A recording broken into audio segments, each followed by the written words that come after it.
Robert Plank Show, episode 283. Generate income out of thin air by creating a business accelerator with Kickstarter and Indiegogo crowdfunding strategist Khierstyn Ross. Hey everyone, and welcome back to the show. We're here today with Khierstyn Ross, and she's a crowdfunding consultant. So Khierstyn, welcome to the show today. Hey, thanks so much for having me. I'm glad that you're here. So can you kind of tell us who you are and what you do? Yeah, in a nutshell, I'm a crowdfunding strategist. So I work with brands to help launch physical products on Kickstarter and Indiegogo. And in a nutshell, that's what I do. I was a startup consultant before, but I realized how much I loved working with new brands to launch. So I've niched my specialty straight into Kickstarter. Awesome stuff. And so just to get everyone caught up who's listening today, because I think I've had maybe one or two sort of Kickstarter people, can you kind of tell us what, Kickstarter and Indiegogo, what those types of sites are like, what they do? Yeah, well, Kickstarter is a launch pad for your business. So what happens is you put up a marketing campaign, it's your sales page, and with a video, some copy about what your product is, and you do a 30 to 60 day fundraising campaign. Well, it's not really fundraising, it's more like a pre-sale campaign where you say, hey guys, here's my product. I'm looking at raising $25,000 to manufacture and bring this thing to life. And what people do is Kickstarter allows you to match your product with buyers who can peruse the site and see wow, this is a really amazing pillow or tech gadget or whatever. I want that. And so you get your campaign funded by people actually contributing to the campaign, and they get the product out of it in about 6 to 8 months when you can actually deliver. Awesome. And before we met on our show today, I was just looking you up for about 2 seconds, and I saw some sort of blog post, I think on the Lead Pages blog or something, where you went and you came in and you rescued a struggling Kickstarter campaign. Is that right? Yeah, that's right. I think that's actually the story that got me into crowdfunding. Since then, I've raised multiple seven figures with the various brands that I've worked with, but do you want me to get into how I got into crowdfunding? Yeah, through that story? Yeah, sure, a little bit. Awesome. Yeah, well, before I was the typical struggling consultant, I was a one woman for everyone. Again, I'm not a man, but if you asked me what I did, I would basically ask you what you needed help with, and I did everything. And then when I moved back to Toronto from the UK, I met a guy at a networking event who was in the middle of launching a Kickstarter campaign. It was for a wearable tech product that helps you lose weight, thin ice. And he's like, I understand that you do some work online, and I have this really cool idea for a product that I want to launch on Indiegogo or Kickstarter. Do you want to partner up with me? And so that fast track 2 or 3 months, we launched Thin Ice on Indiegogo, and we made all the classic mistakes because we didn't know how crowdfunding was different to regular marketing online, and the campaign failed. We ended up raising $17,000 out of a $50,000 goal. And anyone who is listening that is in the physical product space knows you can't do anything with $17K. So we decided to actually relaunch the product because being in the weight loss space, we didn't think the product was the problem. We thought it was the execution of the campaign. And so we went back to the drawing board and we fixed the positioning. We built a bit of an audience, and then we relaunched on Indiegogo 3 months later and ended up doing $600,000 with that product. And since then, I've worked with multiple brands specifically in the Kickstarter space. So here we are. Awesome. And so, what was different? Like you said that the Indiegogo, marketplace, there's certain things to do right and certain things not to do, and you guys just weren't used to that because you were trying to apply general marketing stuff to that. So what was the difference? What was the difference between a Kickstarter or an Indiegogo that wasn't doing so well versus one that did super well? It's funny because it's actually what you do, how your campaign performs in the first 2 days of your launch that will make or break your campaign. And Kickstarter, when I say Kickstarter, I mean Kickstarter and Indiegogo. They take a 5% commission for every dollar that you raise on their platform. And because of that, they act as a business. So when you go on the website, you see all these high performing campaigns that are getting successfully funded. And so that may lead the person doing a campaign to think, oh, so all I have to do is put my product on Kickstarter or Indiegogo. And because they have this big audience, I'm going to be successful. Cool. That's the assumption that we made. And what ended up happening, and this makes sense now, knowing that Kickstarter takes a 5% commission, it's in their best interest as a business to help boost the campaigns that are doing well, because the more money that you make, the more money they make. So the way it actually works behind the scenes is that when you launch a campaign on Kickstarter, Indiegogo, you don't get picked up as a hot project and boosted on their website unless you have a bit of traction initially. So this means that when you launch your campaign, you actually need to have an audience going into it of hungry backers ready to support you on the first day or two before Kickstarter's algorithm will pick it up as a hot product, and it then creates a snowball effect. So the major assumption that we made that was the biggest reason why we failed is because we didn't take into consideration the algorithm and how we needed to have a bit of a pre-launch campaign, building an audience, building an email list, and building up awareness before we had launched to make sure we had something strong to boost momentum. So that was the biggest thing we changed, was like that. Awesome. So just posting to Kickstarter just by itself isn't going to do that much, because they want to reward people who bring in their own traffic. And so you say that you built up your own list and you built up your own audience. I mean, how sort of long of a lead time did you need to do that, and what kind of things did you build up? It's funny because we only did it for about 2 to 3 weeks, and our main emphasis, because at this point, the founding team didn't have much money to put into a pre-launch campaign. So what we did was we spent a bit of time nurturing the backers we'd received, our network, and just building a little bit of an audience. And then when we launched, we basically hired a couple of social media teams to blitz this out to even more people. So we didn't have a massive audience going into it. And that is but seeing the difference that we had, where we made sure that we had more eyeballs on our page in the first 12 hours of launch, that is really what did it for us. Okay, cool. And so yeah. And so you had that successful and by the way, what's this called? Crowdfunding. You had the successful crowdfunding campaign, and so I assume that you kind of repeated this system over and over, and went on to do bigger and better things. Yeah, I would say bigger and better. I just had such a great experience with that first campaign, because you don't learn much more from crashing and burning that first time, but just seeing the difference that a few tweaks can make. I was able to apply that to another campaign, Taplock, right after that, where we built an audience, we positioned things, and we got our message in front of it, raised $350,000. I then did the same thing with Pavlok, with the other brands that I've worked with. So it's really I'm very system focused. And so I believe that successful crowdfunding comes down to 3 things. It's going to be, I don't remember who the original guy who said this was, but it's having the right product market fit. It's having the right resources to boost your campaign, and it's having the right team to put it together. So as long as you have a product that people are willing to pay for, and you can convey the message, and you have the resources to build up a bit of an audience, then assuming your product fits the crowdfunding B2C market, then you will be successful. Awesome. And so there's those components of it, and so you worked on Taplock and Pavlok and these sorts of things. And so when you jump in as a crowdfunding consultant on some of these campaigns, is there something special, or do you have something unique about you, or your brand, or something that just kind of is a thing that you bring to crowdfunding that no one else really brings? I think everyone has their own flair, and everyone has their own background. I think what I do with my clients is I work with a handful of people to launch their campaign one-on-one.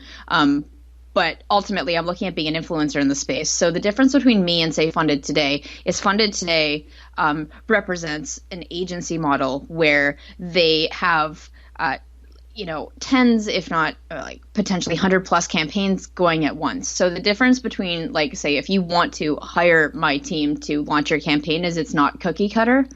What I bring to the table is the fact that I had a business offline that I helped generate $3.5 million in the construction industry, before I got into crowdfunding. So what brings me to the table is like I actually help people launch businesses. I don't just see it as a product launch. And so where a lot of the agencies may just see this as we're going to help you launch a product, by working with me, I actually help you create a longevity in a brand, because ultimately that's what crowdfunding is. You may just be starting with one product, but ultimately your goal is to turn this into a business. So I want to make sure that you are set up for the best chance of success. So I think what makes me unique and different is just my capacity that we work with our clients, and the consulting background that I bring into it from my past successes offline.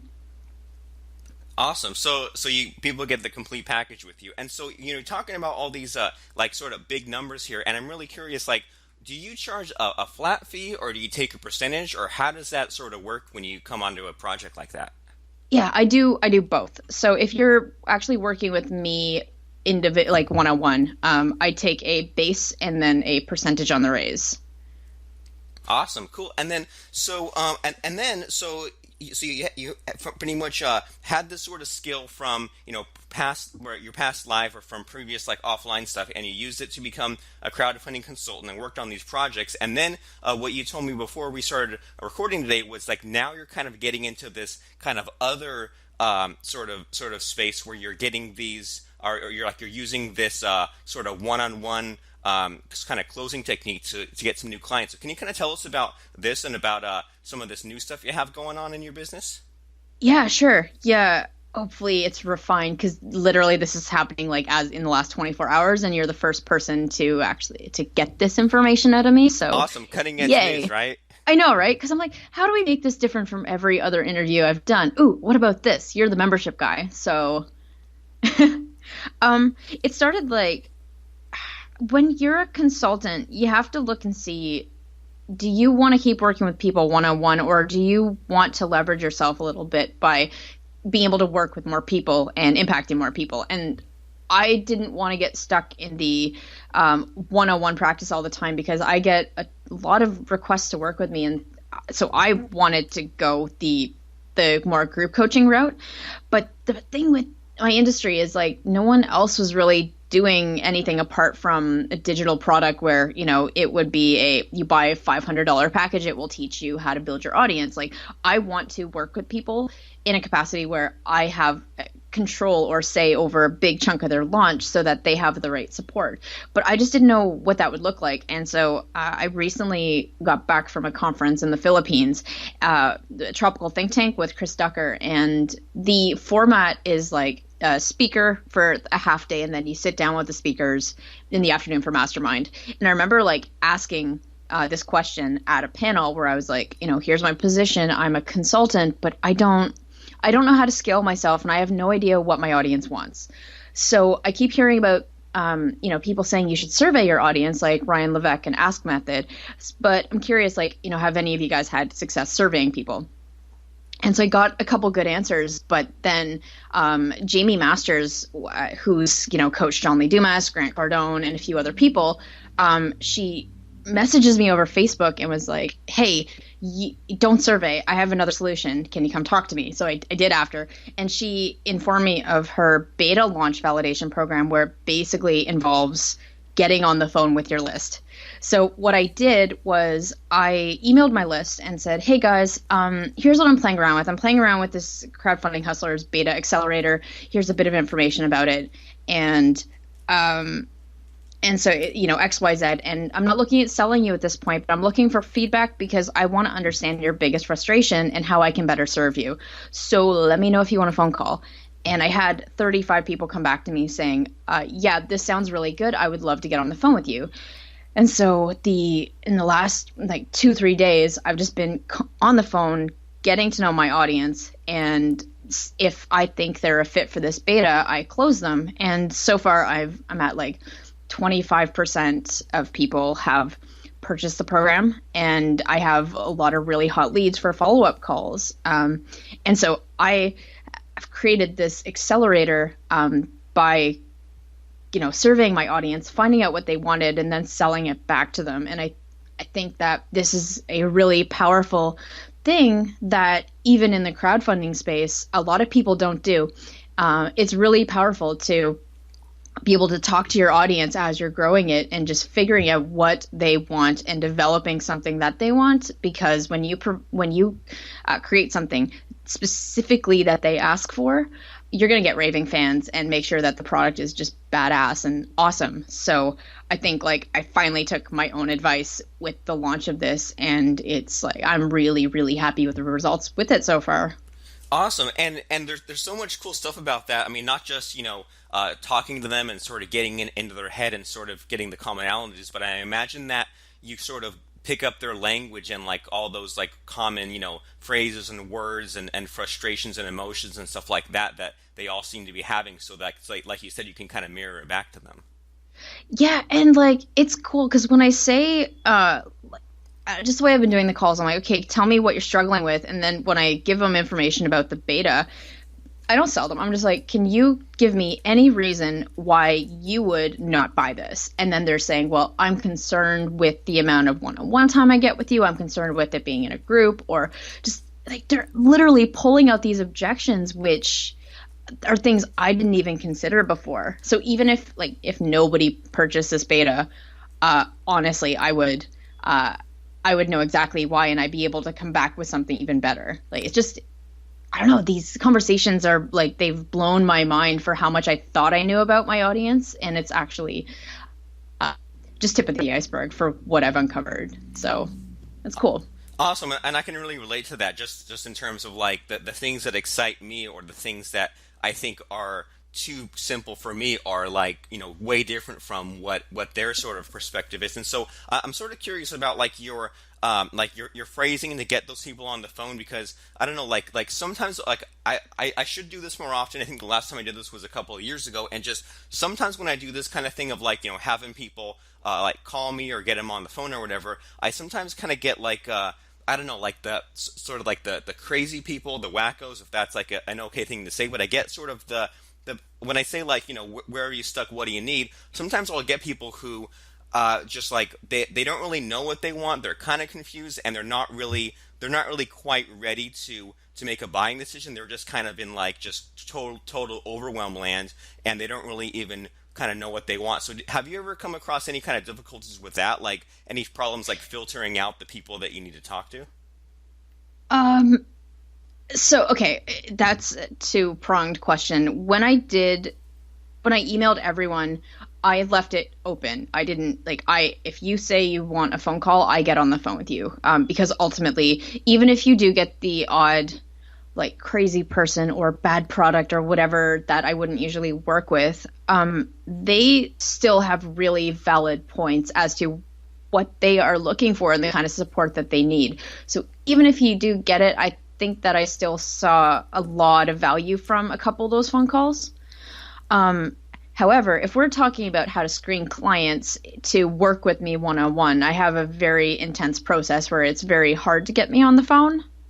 Which is yeah. So it's what I did with this open call is not the way I usually do things, but I don't know. I think you just have to go through it if you're honestly looking for customer interview feedback, and you're going to benefit from it anyways. So it just be prepared for it, I guess, and just know what you're looking for and know how to put people off if they don't fit your demographic for who you want in your program or your course or whatever. Oh, okay. So fair enough. Oh. So if they're sort of if it's sort of I don't want to say a waste of time, but if it's if there's an easy answer to their problem, they kind of shut that down quickly and get to sort of the next one. And so how did you how are you scheduling these calls? Are you using a time trade or a Calendly, or how? Yeah. Yeah.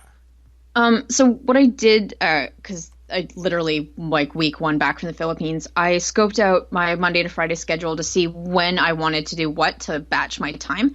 And I knew that I wanted to do these calls Wednesday, Thursday. So I opened up my calendar on I can just use a private, like a secret link on the Calendly Premium. And I just said, here is a new event type. It's the Hustler Beta Feedback Chat. You can schedule me anytime in these 2 weeks, Wednesday or Thursday in 15-minute intervals. So just, and then when they came back to me saying, yes, I would like a phone call, I say, okay, please book a link or book a time to speak using this.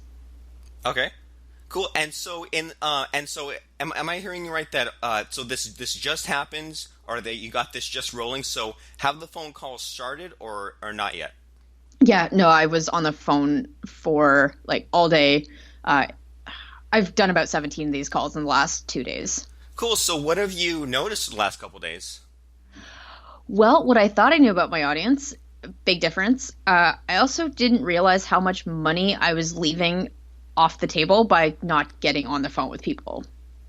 Like it's weird. Like people, by me getting these guys on the phone, I'm uncovering a lot of products that if I had just taken that extra step ahead of time to open this conversation earlier, I think I could have closed a lot more business in the last 2 weeks.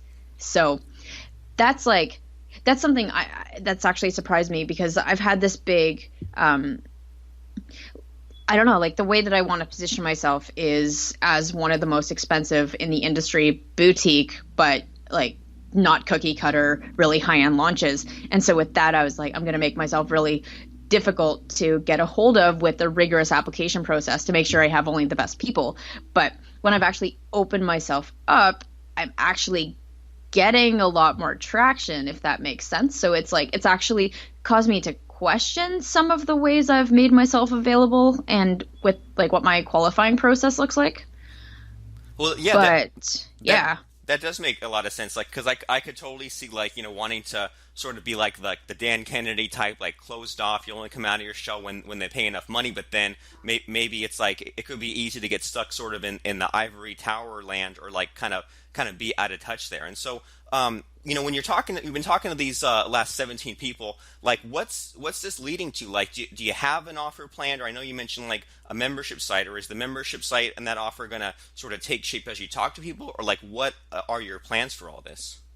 So I had an idea based on so this is actually my second private course launch to my list this month. And I knew my end goal was passive income, but I thought, like about a month ago, I launched a course to my list, and I'm like, hey guys, I'm doing this webinar. It's private. I'm not doing it for anyone else. So I got people on the webinar, and then I pitched them this 6-week course, and nobody bought it, even though the price was right and everything, but no one bought it. And when I went back to the drawing board to figure out why no one bought it, the feedback from that actually led to the development of this offer. And people just really want to work with me, and a course doesn't give them the chance to do that.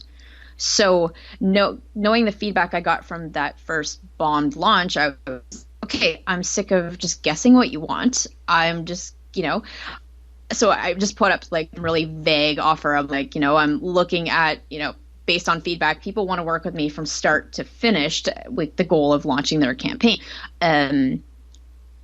This is what I'm thinking. And then I actually solidified the course based on the feedback I'm getting from the calls. So I'm doing that from like, I don't know exactly what the content's going to look like yet, but by me asking like, what is your biggest frustration? What is something that you wish you can find in resources that you've been doing research on online? Just getting those answers is how I've been able to really shape what's most important to have in the course. And I think it all comes down to expectation setting too, that I don't really know 100% what this is going to look like. So what is important is going to be in the intake process with the questionnaire I send them to see where they're at, to see how I can tailor the content for them. It's asking for constant feedback throughout the 6 months. And I think going through this process a couple times is how I'm really going to refine what the course looks like. But I don't have it all figured out. Okay, cool. And I mean, no reason to have it all figured out, right? Because like you said, what's the point in just guessing over and over? It's more about what they want and what you can do for them. And so when you're talking to these people, are you getting sort of, I mean, you said that you're not quite sure what the course is going to have in there, but are you fleshing out things like, price points, or trying to figure out like, should there be like monthly calls or mastermind, or are you like keeping those things in mind too, out of curiosity? Yeah, I definitely like when you pitch someone something, you can't just be like, I'm thinking of doing this thing. Do you want to buy it? You do need to have a, some of the skeleton figured out so it looks like you have it figured out. Unfortunately, like, it's kind of like fake it till you make it thing. So I knew based on some of the inner circle group coaching that I've been a part of in the past, what's really important and what that framework looked like. So I took that as my basic framework. And if I said on my first call, like, yeah, I'm looking at doing a monthly mastermind call, if someone came back and said, that's not enough support for me, then that tells me that I need to add in more support. And then the next time I pitch it, I'm like, so we're doing biweekly mastermind calls. I'm going to have a forum or something like that, right? But I knew going into it what kind of structure that I've seen is important for other people that have gone through similar different programs in the past. So Okay, and that makes sense, and I can totally get that that you want to have like a course that's like somewhat looks like it's somewhat exists, isn't just a complete made up thing in your mind. So that makes a lot of sense there. And so I mean, over this past couple of days, have you made any like mistakes early on in the first couple of calls, or are there things that people listening can sort of pick up on from like are there any kind of do's and don'ts with this sort of process? well, um, yeah, don't I mean, okay, I have a sales background, so this is easy for me, but make sure I don't know. Personally, I think that I've done a good job doing this. But I know with some of the mistakes other people have made doing this. Be clear with expectation setting. So if you tell someone that you're not going to sell them on this first call, make sure you don't do it so it doesn't leave a bad taste in their mouth. But so be transparent and upfront. But the second thing is, you're obviously on the phone with them because you are going to sell them. So don't be afraid to ask for the sale if you think that it's really a good fit for them. Okay, fair enough. So be clear with those expectations, and if you say I'm not going to sell you, then don't sell them. But then also, if it's that time, then don't be afraid to do that. Awesome stuff. And so Yeah. we're sort of getting to the point where we're starting to kind of go over time, but this has been a really cool call. I mean, talking about sort of your rise in and getting a bigger and better business with going from one crowdfunding consulting gig to the next, but then you kind of sort of wanted something better, so now you're doing this. You already had that course before, and you're doing this other membership site and this one-on-one closes and sort of refining the offer and all this kind of cool stuff. And so I want to make sure that everyone knows where to find you and where to find your websites and where to just like see all the cool stuff that you have going on these days. Yeah. Well, if you're looking at crowdfunding for your like a physical product or whatever, and you just want to see what the process looks like, or you're playing with the small business, you could go to crowdfundinguncut.com. There's a free checklist you could pick up, which basically outlines my full 6-month process from start to finish for how to have a successful launch. So that would be the best place to go. Awesome. Crowdfundinguncut.com. And when they're there, is there a way where people can get on your list and see what you're up to? Or maybe if they're the kind of person that they're interested in what you have going on, whether it's this course or the next one, and they want to get you on the phone and stuff like that, is there a way for someone to jump on your list, or is getting that checklist the way to do that? Yeah, so getting the checklist, when you go to my website, you should just click on checklist and you'll definitely be able to opt in and get that checklist. If you have a question about crowdfunding, though, feel free to email me. It's the letter K at crowdfundinguncut.com. Awesome. Good thinking, Yeah. not spelling out that whole name, right? Honestly, no one gets it right. But at least that's why Google, whatever they call it, Google suggesting of the misspelling it, that's why that was invented, right? I know, exactly. But I own Khierstyn.com because no one else on the planet spells their name like me. Nice. So that's the one of the advantages to having a unique name. Well, cool stuff. So everyone should go right now to crowdfundinguncut.com. If you're driving in the car, pull over and do it. If you're walking, if you're out and about at the gym, whatever, pull your phone out, go to that website, crowdfundinguncut.com.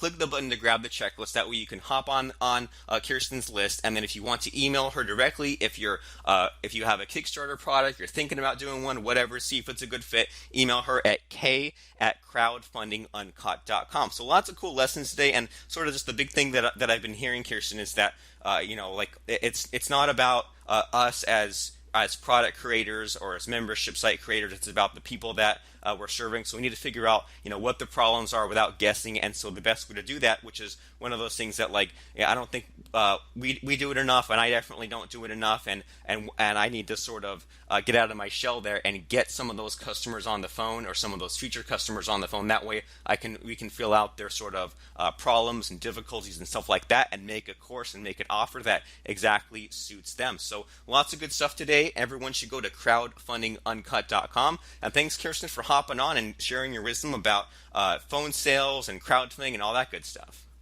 Cool. Yeah, no, thanks so much for having me. This has been fun. Go right now to robertplank.com/iTunes to subscribe to the show, listen to other episodes, and rate and review the show.